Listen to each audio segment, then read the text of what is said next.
To say that somebody's high carb nutrition contributed to somebody's type 2 diabetes is very misleading. The same way when somebody says cholesterol is the culprit for their cardiovascular disease is also misleading, because these are both critical for healing when you talk about carbohydrates and cholesterol. Let's dive into this. When you start to deprive yourself from nutrition and when you're in a fasting state, this is a true ketosis, which you can see many benefits from in the short term, for some in the long term as needed.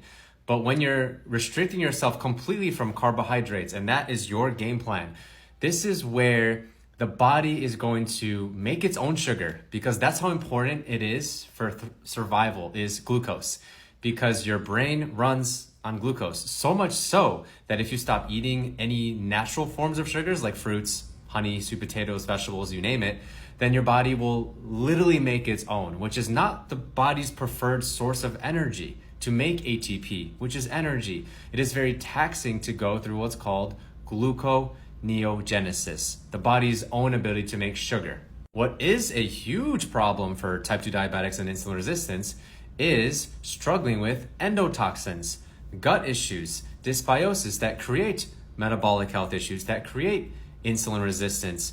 Because what you'll see that carbs with fiber actually help reverse insulin problems and support a healthier insulin response in the first place. If you are going to restrict your carbohydrate intake, this is where we will see lower thyroid function, which lower thyroid function is never good, because then we don't burn fat as well, we don't lose weight as well, and everything starts to slow down effectively, especially when it comes to your mental health and your adrenal health, especially. When utilized appropriately, carbohydrates are just critical for proper nervous system health, thyroid, adrenal health, hormonal health, obviously. So put your struggles down below, put your questions down below. I know many struggle with this, which is why I clinically will see so many patients just completely misled when it comes to all carbs are bad, when it's actually completely the opposite. It's just how well is your machinery utilizing and breaking down and using carbohydrates in the first place.